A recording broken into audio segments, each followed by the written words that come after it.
Before starting your IELTS preparation, do you guys even think or do you guys know on what basis you are going to be judged and what examiners expect from you? Yes, guys, I'm talking about marking criteria. Hello everyone, this is Parneet. I hope you all are doing good. So today in this video lesson, we are going to discuss marking criteria. Marking criteria is very important and ਤੁਹਾਨੂੰ ਉਸ ਦਾ ਪਤਾ ਹੋਣਾ ਚਾਹੀਦਾ before starting your preparation or the very first day of your preparation. ਦੇਖੋ ਹੁਣ ਤੁਸੀਂ IELTS ਦੀ prepare ਕਰਨਾ start ਕਰਤਾ, ਤੁਸੀਂ ਬਹੁਤ ਜ਼ਿਆਦਾ hard work ਕਰ ਰਹੇ ਹੋ, ਲੱਗੇ ਪਏ ਹੋ, ਆਪਣਾ ਸਾਰਾ ਦਿਨ ਸਾਰਾ time ਸਿਰਫ IELTS ਨੂੰ devote ਕਰ ਰਹੇ ਹੋ.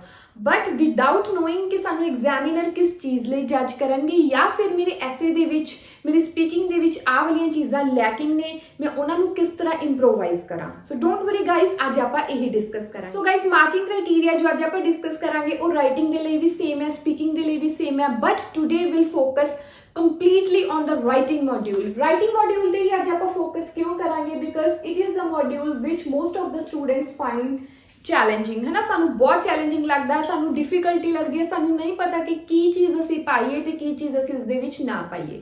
ਸੋ ਐਗਜ਼ਾਮੀਨਰ ਨੇ ਆਲਰੇਡੀ ਮਾਰਕਿੰਗ ਕ੍ਰਾਈਟੇਰੀਆ ਸੈੱਟ ਕੀਤਾ ਗਿਆ. There are 4 parameters on which your writing is going to be judged. What basis examiners are going to give you band score. ਠੀਕ ਹੈ, ਉਹਦੇ ਲਈ 4 ਪੈਰਾਮੀਟਰਸ ਨੇ. Number 1 is task response, second is coherence and cohesion, third is lexical resources, fourth is grammatical range and accuracies. ਇਹ ਵਾਲੇ 4 parameters ਨੇ ਜਿਨ੍ਹਾਂ ਦੇ ਬੇਸਿਸ ਤੇ ਤੁਹਾਡੀ ਜੱਜ ਹੋਏਗੀ, ਰਾਈਟਿੰਗ ਹੋਏਗੀ, whether you are academic student or GT student. ਠੀਕ ਹੈ, ਹੁਣ ਇਹਦੇ ਮੇਨ ਟਾਈਪਸ ਨੇ, ਫਰਦਰ ਸਬ ਟਾਈਪਸ ਵੀ ਨੇ. ਮੀਨਸ ਸਪੋਜ਼ ਅਗਰ ਆਪਾਂ ਗੱਲ ਕਰੀਏ ਟਾਸਕ ਰਿਸਪੌਂਸ ਦੀ, ਤਾਂ ਉਹਦੇ ਵਿੱਚ ਤੁਸੀਂ ਕੀ ਚੀਜ਼ਾਂ ਲਿਖ ਕੇ ਆਉਣੀਆਂ ਨੇ ਸੋ ਡੈਟ ਤੁਹਾਡਾ ਟਾਸਕ ਰਿਸਪੌਂਸ ਦੇ ਵਿੱਚ ਪ੍ਰੋਪਰ ਸਕੋਰ ਆ ਸਕੇ. ਐਂਡ ਇੱਥੇ ਇੱਕ ਗੱਲ ਹੋਰ ਆਪਾਂ ਕਲੀਅਰ ਕਰਾਂਗੇ, ਡੈਟ ਇਜ਼ ਜਿਹੜੇ 4 ਪੈਰਾਮੀਟਰਸ ਨੇ, ਸਪੋਜ਼ 1 2 3 4 ਪੈਰਾਮੀਟਰਸ ਹੋ ਗਏ. ਠੀਕ ਹੈ, ਇਹ 4 ਪੈਰਾਮੀਟਰਸ ਦੀ ਐਵਰੇਜ ਕੱਢ ਕੇ ਹੀ ਉਹ ਤੁਹਾਡਾ ਫਾਈਨਲ ਸਕੋਰ ਹੈ ਜਿਹੜਾ ਉਹ ਰਿਡਿਊਸ ਕਰਦੇ ਨੇ. ਲਾਈਕ ਜੇ ਤੁਹਾਡਾ ਫਰਸਟ ਟਾਸਕ ਰਿਸਪੌਂਸ ਦੇ ਵਿੱਚ ਤੁਹਾਨੂੰ 6.5 ਮਿਲਿਆ, ਕੋਹਰੈਂਸ ਦੇ ਵਿੱਚ 6.5 ਮਿਲਿਆ ਹੈ ਨਾ, ਥਰਡ ਐਂਡ ਫੋਰਥ ਦੇ ਵਿੱਚ ਵੀ ਤੁਸੀਂ 6.5 ਲੈ ਲਿਆ, ਤਾਂ ਤੁਹਾਡਾ ਓਵਰਆਲ ਸਕੋਰ 6.5 ਹੋ ਜਾਏਗਾ. ਠੀਕ ਹੈ, ਅਗਰ ਕਿਸੇ ਇੱਕ ਦੇ ਵਿੱਚ ਤੁਸੀਂ 7 ਲੈ ਲਿਆ ਬਟ ਇੱਕ ਦੇ ਵਿੱਚ ਤੁਸੀਂ 6 ਤੇ ਰਹਿ ਗਏ, ਫਿਰ ਵੀ ਤੁਹਾਡਾ 6.5 ਹੋ ਜਾਏਗਾ. ਸੋ ਇੱਥੇ ਸਮਝੋ important thing here to note is ਉਹ 4 ਪੈਰਾਮੀਟਰਸ ਜਿਹੜੇ ਉਹਨਾਂ ਨੇ ਸੈੱਟ ਕੀਤੇ ਨੇ, ਉਹੀ 4 ਪੈਰਾਮੀਟਰਸ ਦੇ ਵਿੱਚ 1 by 1 ਉਹ ਐਵਰੇਜ ਕੱਢ, only then your final score is deduce. Fine, ਦੇਖੋ ਇਹ ਚੀਜ਼ਾਂ ਸਮਝਣੀਆਂ ਬਹੁਤ ਜ਼ਰੂਰੀ ਨੇ. ਇਹ ਨਹੀਂ ਹੈ ਕਿ ਮੇਰਾ ਟਾਸਕ ਰਿਸਪੌਂਸ ਤਾਂ ਬਹੁਤ ਵਧੀਆ, ਮੈਂ ਇੰਸਟੀਟਿਊਟ ਦੇ ਵਿੱਚ ਜਾਂ ਮੈਨੂੰ ਕਿਸੇ ਮੈਮ ਨੇ, ਸਰ ਨੇ ਜਾਂ ਮੇਰੇ ਫਰੈਂਡ ਨੇ, ਸੀਨੀਅਰ ਨੇ ਮੈਨੂੰ ਦੱਸਿਆ ਸੀ ਕਿ ਟਾਸਕ ਰਿਸਪੌਂਸ ਇੰਪੋਰਟੈਂਟ ਹੋਣਾ ਬਹੁਤ ਜ਼ਰੂਰੀ ਹੈ, ਬਟ ਉਹਨਾਂ ਨੇ ਮੈਨੂੰ ਆਹ ਚੀਜ਼ਾਂ ਤਾਂ ਦੱਸੀਆਂ ਹੀ ਨਹੀਂ, ਤਾਂ ਮੈਂ ਉੱਥੇ ਲੈਕ ਕਰ ਗਿਆ. This is the main reason guys ਕਿ ਅਸੀਂ 4-5 ਟਾਈਮਸ ਪੇਪਰ ਦੇ ਰਹੇ ਹਾਂ ਤੇ ਹਰ ਵਾਰ ਸਾਡਾ ਸੇਮ ਸਕੋਰ ਆ ਜਾਂਦਾ ਹੈ. ਸਾਨੂੰ 7 ਚਾਹੀਦੇ ਆ ਰਾਈਟਿੰਗ ਦੇ ਵਿੱਚ, ਬਟ ਮੈਂ 6.5 ਤੇ ਹੀ ਰਹਿ ਜਾਣਾ.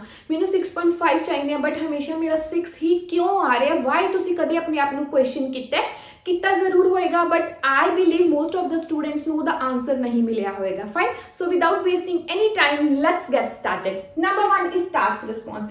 Task response is very crucial. ਸਾਨੂੰ ਪਤਾ ਵੀ ਹੈ ਕਿ ਟਾਸਕ ਰਿਸਪੌਂਸ ਕੀ ਹੁੰਦਾ. ਦੇਖੋ, ਟਾਸਕ ਰਿਸਪੌਂਸ ਦੇ ਵਿੱਚ ਫਰਦਰ ਸਬ ਟਾਈਪਸ ਹੁੰਦੀਆਂ ਨੇ. ਟਾਸਕ ਰਿਸਪੌਂਸ ਦਾ ਜੇ ਅਸੀਂ ਪ੍ਰੋਪਰ ਮਤਲਬ ਉੱਪਰੋਂ ਮੀਨਿੰਗ ਦੇਖੀਏ, ਦੈਟ ਇਜ਼ ਕਿ ਜੋ ਕੁਐਸਚਨ ਸਟੇਟਮੈਂਟ ਆਈ ਹੈ ਨਾ, ਚਾਹੇ ਉਹ ਟਾਸਕ 1 ਅਕੈਡਮਿਕ ਦਾ, GT ਦਾ ਜਾਂ ਟਾਸਕ 2 ਹੈ ਸਾਡਾ ਰਾਈਟਿੰਗ ਦਾ, ਉਹਦੇ ਵਿੱਚ ਜੋ ਪ੍ਰੋਪਰ ਕੁਐਸਚਨ ਸਟੇਟਮੈਂਟ ਆਈ ਕਿ ਅਸੀਂ ਉਹਦੇ ਸਾਰੇ ਪਾਰਟਸ ਨੂੰ 1-on-1 ਆਨਸਰ ਕੀਤਾ, that is included in your task response. Like number A is answer all parts of the question. ਹੁਣ ਨਾਓ ਕੁਐਸਚਨ ਆਇਆ, ਤੁਹਾਨੂੰ ਰੀਜ਼ਨਸ ਦੇ ਕੇ ਆਓ ਕਿਸੇ ਚੀਜ਼ ਦੇ, ਹੈ ਨਾ, ਇਹ ਚੀਜ਼ ਰੀਜ਼ਨਸ ਦੋ, ਉਹਦੇ ਕਾਰਨ ਦੋ. ਠੀਕ ਹੈ, ਤੇ ਉਹਦੇ ਇਫੈਕਟਸ ਦੱਸੋ ਕਿਉਂ ਹੋ ਰਿਹਾ, ਤੇ ਐਂਡ ਦੇ ਵਿੱਚ ਉਹਦੇ ਸੋਲਿਊਸ਼ਨਸ ਦੋ. ਫਾਈਨ, ਮੈਂ ਫਟਾਫਟ ਕੁਐਸਚਨ ਪੜ੍ਹਿਆ ਤੇ ਮੈਨੂੰ ਬਹੁਤ ਜ਼ਿਆਦਾ ਉੱਥੇ ਮੈਂ ਕੁਐਸਚਨ ਪੜ੍ਹ ਕੇ ਮੈਨੂੰ ਇੰਨਾ ਜ਼ਿਆਦਾ ਮਤਲਬ ਮੇਰਾ ਮਨ ਖੁਸ਼ ਹੋ ਗਿਆ ਕਿ ਬਹੁਤ ਈਜ਼ੀ ਟੌਪਿਕ ਆ ਗਿਆ. ਮੈਨੂੰ ਤਾਂ ਐਗਰੀ ਡਿਸਐਗਰੀ ਡਿਫਿਕਲਟ ਲੱਗਦਾ ਸੀ, ਟੂ ਵਾਟ ਐਕਸਟੈਂਟ ਵਾਲੇ ਡਿਫਿਕਲਟ ਲੱਗਦੇ ਸੀ, ਤੇ ਮੈਂ ਫਟਾਫਟ ਲਿਖਣਾ ਵੀ ਸਟਾਰਟ ਕੀਤਾ. ਹਾਊਐਵਰ ਮੈਂ ਉੱਥੇ ਇੱਕ ਬਲੰਡਰ ਕਮਿਟ ਕਰਤੀ ਕਿ ਮੈਂ ਪ੍ਰੈਕਟਿਸ ਕੀਤੀ ਹੋਈ ਸੀ ਰੀਜ਼ਨਸ ਤੇ ਸੋਲਿਊਸ਼ਨਸ ਦੀ, ਬਟ ਮੈਂ ਜਲਦੀ ਦੇ ਵਿੱਚ ਉੱਤੇ ਇਫੈਕਟਸ ਲਿਖਣੇ ਭੁੱਲ ਹੀ ਗਿਆ.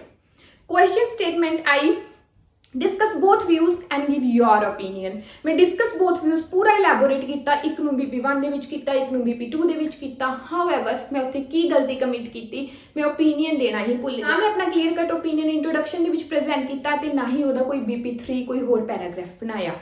सो यही ब्लंडर ने जिहड़ियां असीं जल्दी दे विच कमिट कर दिंदे आ. सो गाइस, अज तो बाद you have to answer all parts of the question, चाहे ਤੁਹਾਨੂੰ ਉਹ टास्क 1 ਆਇਆ academic students ਨੂੰ ਕੋਈ ਪਾਈ ਚਾਰਟ ਆਇਆ, ਗ੍ਰਾਫ ਆਇਆ ਹੈ ਨਾ, ਕੋਈ ਫਲੋ ਚਾਰਟ ਆਇਆ, ਜਾਂ ਫਿਰ ਤੁਹਾਨੂੰ ਲੈਟਰ ਆਈ, ਲੈਟਰ ਦੇ ਵਿੱਚ ਬੁਲੇਟ ਪੁਆਇੰਟਸ ਲਿਖੇ ਹੁੰਦੇ ਆ, ਤਾਂ ਹਮੇਸ਼ਾ ਮਾਈਂਡਸੈਟ ਬਣਾਓ ਕਿ ਇੱਕ ਇੱਕ ਕੁਐਸਚਨ ਨੂੰ ਬਹੁਤ ਧਿਆਨ ਨਾਲ ਪੜੋ। ਸੋ ਉਹਦੇ ਲਈ ਤੁਸੀਂ ਕੀ ਕਰ ਸਕਦੇ ਹੋ, always read the question statement twice. ਉਹਦੇ ਨਾਲ ਤੁਹਾਨੂੰ ਕਲੀਅਰ ਹੋਏਗਾ ਕਿ ਕੀ ਪੁੱਛਿਆ and what I am going to write, ਹੈ ਨਾ, ਮੈਂ ਕੀ ਲਿਖਣਾ ਉਹਦੇ ਵਿੱਚ। Second B is present clear opinion throughout. Now what is that? Clear opinion throughout. देखो ਤੁਹਾਡਾ ਇੱਕ opinion ਹੋਣਾ ਚਾਹੀਦਾ। ਲਾਈਕ ਤੁਸੀਂ BP1 ਦੇ ਫਰਸਟ ਪੁਆਇੰਟ ਦੇ ਵਿੱਚ ਤਾਂ ਕੁਝ ਹੋਰ ਡਿਸਕਸ ਕੀਤਾ ਤੇ ਸਡਨਲੀ ਤੁਸੀਂ ਜੰਪ ਕਰ ਲਿਆ, ਜਦੋਂ ਸੈਕਿੰਡ ਪੁਆਇੰਟ ਦੱਸਣਾ ਸੀ ਉਹ ਤੁਸੀਂ ਕਿਤੇ ਹੋਰ ਹੀ ਲੈ ਗਏ, ਠੀਕ ਹੈ।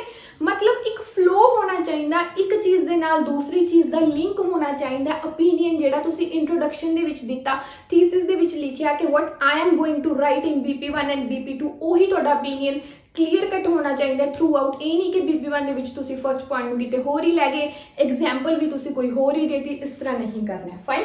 ਸੀ main idea, supporting idea and conclusion, ਠੀਕ ਹੈ। ਹੁਣ ਦੇਖੋ ਕਲੀਅਰ ਕੱਟ ਓਪੀਨੀਅਨ ਦੇ ਲਈ ਇਹ ਚੀਜ਼ਾਂ ਵੀ ਤੁਹਾਨੂੰ ਬਹੁਤ ਮੈਟਰ ਕਰਨਗੀਆਂ, ਬਹੁਤ ਕ੍ਰੂਸ਼ੀਅਲ ਰੋਲ ਪਲੇ ਕਰਨਗੀਆਂ ਜਦੋਂ ਤੁਸੀਂ ਆਪਣੇ ਆਈਡੀਆਜ਼ ਨੂੰ ਇਲੈਬੋਰੇਟ ਕਰੋਗੇ, ਠੀਕ ਹੈ। ਸਭ ਤੋਂ ਪਹਿਲਾਂ ਤੁਸੀਂ ਮੇਨ ਆਈਡੀਆ ਪ੍ਰੈਜ਼ੈਂਟ ਕਰੋਗੇ। ਗਾਇਸ ਇਹ ਤੇ ਮੈਂ ਡੈਡੀਕੇਟਿਡ 2-3 ਵੀਡੀਓਜ਼ ਆਲਰੇਡੀ ਬਣਾ ਚੁੱਕੀ ਹਾਂ, ਜਿਹਦਾ ਤੁਹਾਡਾ ਰਿਸਪੌਂਸ ਬਹੁਤ ਵਧੀਆ ਆਇਆ ਸੀ। And if you want more videos ਕਿ ਸਾਨੂੰ ਆਈਡੀਆਜ਼ ਦੇ ਵਿੱਚ ਪ੍ਰੋਬਲਮ ਹੁੰਦੀ ਹੈ, ਸਾਨੂੰ ਨਹੀਂ ਲਿਖਣੇ ਆਉਂਦੇ, ਕਿਸ ਤਰ੍ਹਾਂ ਉਹਨਾਂ ਨੂੰ ਅਸੀਂ ਇਲੈਬੋਰੇਟ ਕਰੀਏ, do right in the comment section. Okay, ਸਭ ਤੋਂ ਪਹਿਲਾਂ ਮੇਨ ਆਈਡੀਆ ਤੁਹਾਡਾ ਹੋਣਾ ਚਾਹੀਦਾ ਹੈ। ਸਪੋਜ਼ ਤੁਹਾਨੂੰ ਕੋਈ ਵੀ ਟੌਪਿਕ ਆਇਆ, ਸਪੋਜ਼ ਇਹੀ ਟੌਪਿਕ ਆਇਆ ਕਿ ਅੱਜ ਕੱਲ੍ਹ ਬਹੁਤ ਜ਼ਿਆਦਾ ਲੋਕ ਸਿਟੀਜ਼ ਦੇ ਵਿੱਚ ਮੂਵ ਕਰ ਰਹੇ ਨੇ, ਹਨਾ, ਉਹ ਵਿਲੇजेस ਦੇ, ਰੂਰਲ ਏਰੀਆਜ਼ ਦੇ ਵਿੱਚ ਰਹਿਣਾ ਪਸੰਦ ਨਹੀਂ ਕਰਦੇ। ਉਹਦੇ ਰੀਜ਼ਨਸ ਕੀ ਨੇ? ਨੰਬਰ 1 ਰੀਜ਼ਨ ਕੀ ਹੋ ਸਕਦਾ ਹੈ? ਅਨਐਮਪਲੋਇਮੈਂਟ ਹੋ ਸਕਦਾ ਹੈ। ਨੰਬਰ 2 ਰੀਜ਼ਨ ਕੀ ਹੋ ਸਕਦਾ ਹੈ? ਲੈਕ ਆਫ ਫੈਸਿਲਿਟੀਜ਼ ਹੋ ਸਕਦਾ ਹੈ, ਠੀਕ ਹੈ। So main idea suppose unemployment ਹੋ ਗਿਆ ਤਾਂ ਉਹ ਸਾਡਾ ਮੇਨ ਆਈਡੀਆ ਹੋ ਗਿਆ। ਇਹ ਨਹੀਂ ਕਿ ਅਸੀਂ ਇੱਕ ਲਾਈਨ ਅਨਐਮਪਲੋਇਮੈਂਟ ਦੀ ਲਿਖ ਕੇ ਫਿਰ ਕੋਈ ਐਗਜ਼ਾਮਪਲ ਲਿਖਤੀ ਤੇ ਬਸ ਸਾਡਾ ਪੁਆਇੰਟ ਹੋ ਗਿਆ।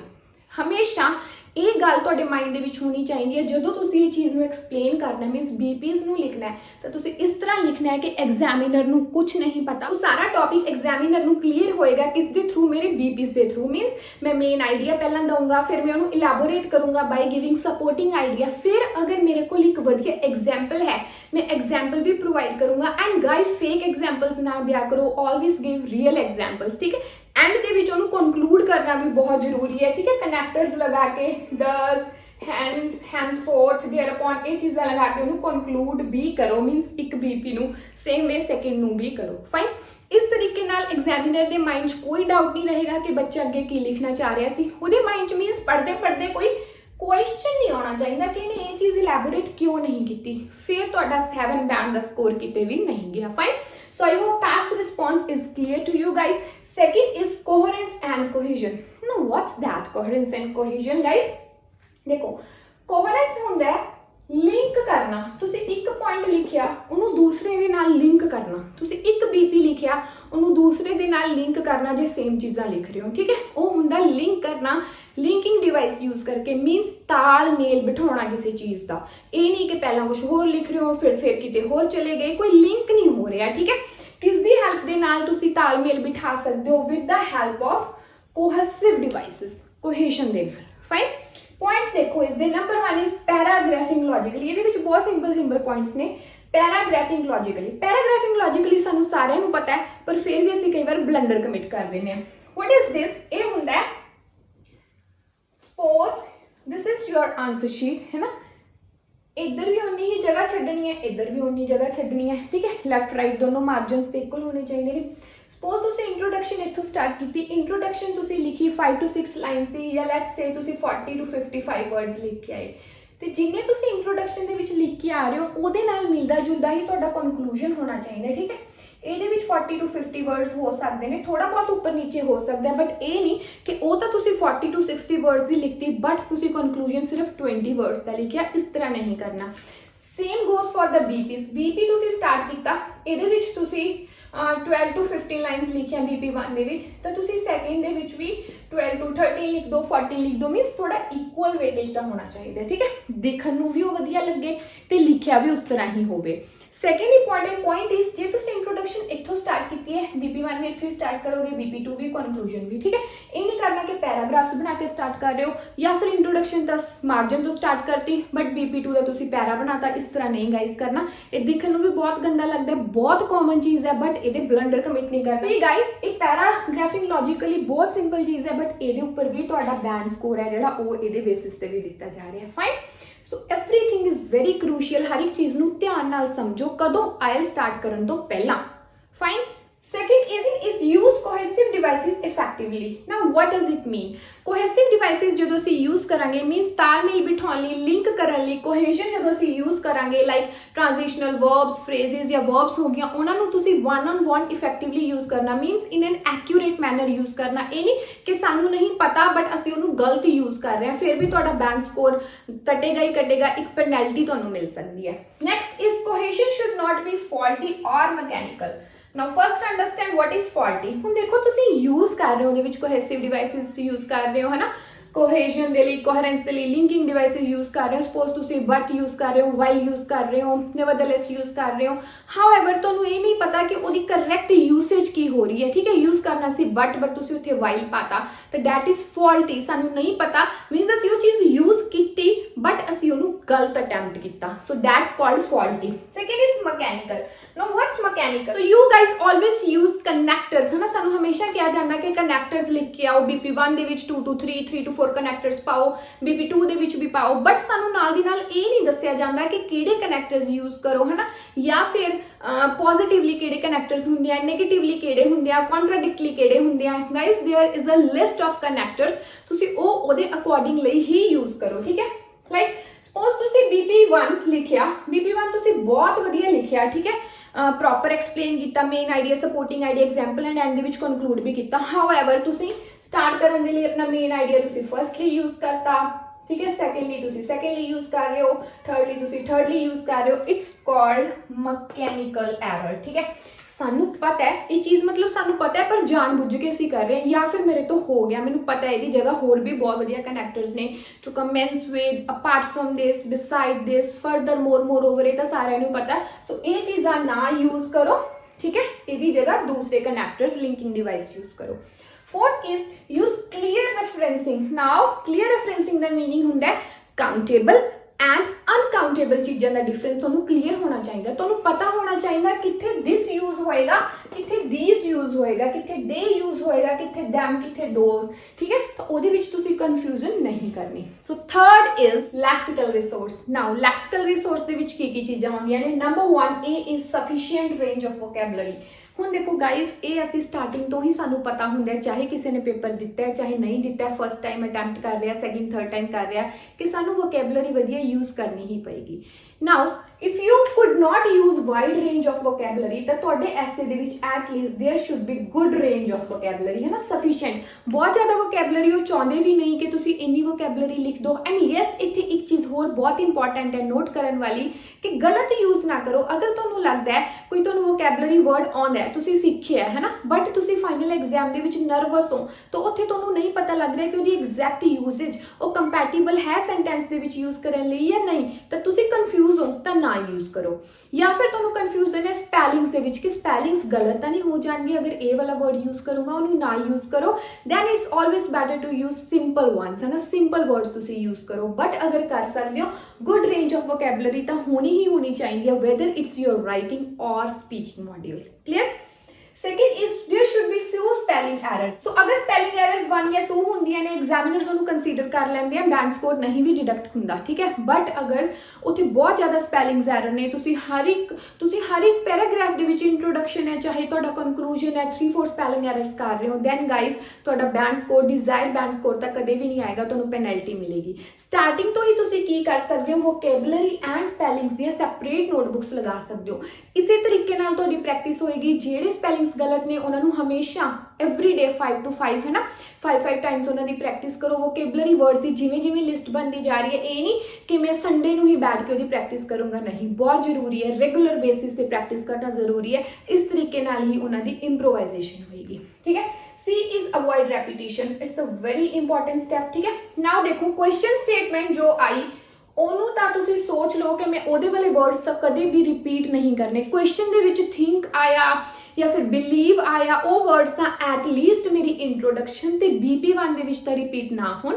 ਅਗਰ ਮੈਨੂੰ ਜ਼ਿਆਦਾ ਵੋਕੈਬਲਰੀ ਨਹੀਂ ਆਉਂਦੀ ਤਾਂ BP2 ਔਰ ਕਨਕਲੂਜਨ ਦੇ ਵਿੱਚ ਤੁਸੀਂ ਫਿਰ ਵੀ ਉਹਨਾਂ ਨੂੰ ਯੂਜ਼ ਕਰ ਸਕਦੇ ਹੋ। ਬਟ ਉਹਨੇ ਪੁੱਛਿਆ ਥਿੰਕ, ਸਮ ਪੀਪਲ ਥਿੰਕ, ਹੈ ਨਾ, ਤਾਂ ਤੁਸੀਂ ਇੰਟਰੋਡਕਸ਼ਨ ਦੇ ਵਿੱਚ ਵੀ ਥਿੰਕ ਲਿਖੀ ਜਾ ਰਹੇ ਹੋ, ਬਹੁਤ ਨੈਗੇਟਿਵ ਇੰਪ੍ਰੈਸ਼ਨ ਪਾਏਗਾ। ਇਹ ਚੀਜ਼ਾਂ ਨੂੰ ਸਟਾਰਟਿੰਗ ਤੋਂ ਹੀ ਰੈਕਟੀਫਾਈ ਕਰਨਾ ਸਟਾਰਟ ਕਰੋ।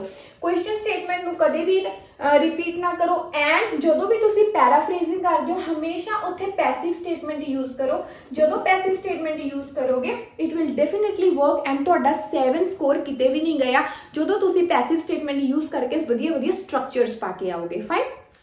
Now, if you have doubt on structures, ਤੁਹਾਨੂੰ ਨਹੀਂ ਆਉਂਦੇ, ਮੈਂ already dedicated video ਬਣਾ ਚੁੱਕੀ ਹਾਂ and I'll drop the link in the description box.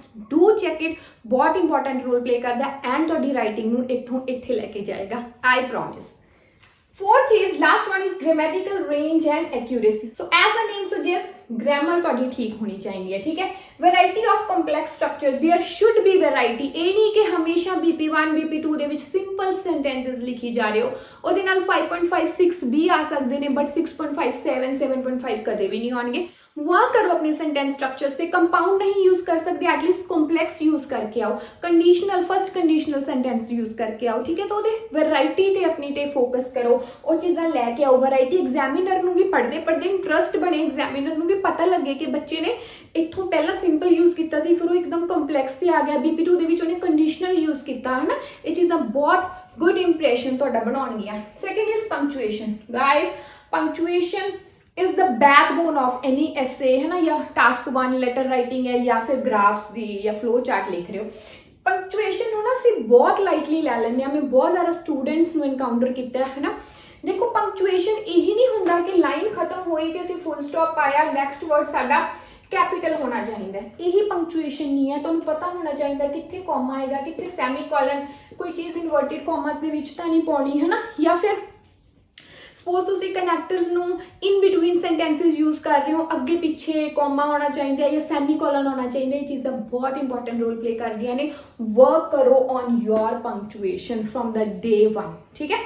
Last but not the least is your tenses, that is ਤੁਹਾਡੇ ਜਿਹੜੇ ਵੀ ਸੈਂਟੈਂਸਿਸ ਤੁਸੀਂ ਲਿਖ ਰਹੇ ਹੋ ਉਹ ਗ੍ਰਾਮੈਟਿਕਲੀ ਕਰੈਕਟ ਹੋਣੇ ਚਾਹੀਦੇ ਨੇ। And guys, if you want me to make videos on tenses, ਹੈ ਨਾ, ਤੁਹਾਨੂੰ ਕਨਫਿਊਜ਼ਨ ਹੁੰਦੀ ਹੈ ਟੈਂਸਿਸ ਦੇ ਵਿੱਚ ਕਿ ਸਾਨੂੰ ਨਹੀਂ ਕਲੀਅਰ ਹੈਗੇ ਕਿੱਥੇ ਕਿਹੜਾ ਟੈਂਸ ਯੂਜ਼ ਹੁੰਦਾ, so don't forget to write in the comment section. ਮੈਂ ਟੈਂਸਿਸ ਦੇ ਵੀਡੀਓਜ਼ ਵੀ ਅਪਲੋਡ ਕਰਨੀਆਂ ਸਟਾਰਟ ਕਰ ਦੂੰਗੀ। So I hope marking criteria specially for the writing module ਤੁਹਾਨੂੰ ਕਲੀਅਰ ਹੋ ਗਿਆ। Task response, coherence and cohesion, lexical resource and grammatical range of accuracy. So now promise me guys कि from the very first day of your preparation या फिर तुसी continue करता ते तुहानू clear नहीं है, आज ही बैठ के तुसी पहला मार्किंग क्राइटेरिया क्लियर करोगे, वर्क करोगे अपने लैकिंग एरियाज से, मैं कितने लैक कर रही हूँ उस चीज में मैं किस तरह रेक्टिफाई करा। And if you find the video useful and helpful, please subscribe to my channel, and if you have any doubts do write me in the comment section. Thank you so much, bye bye, take care.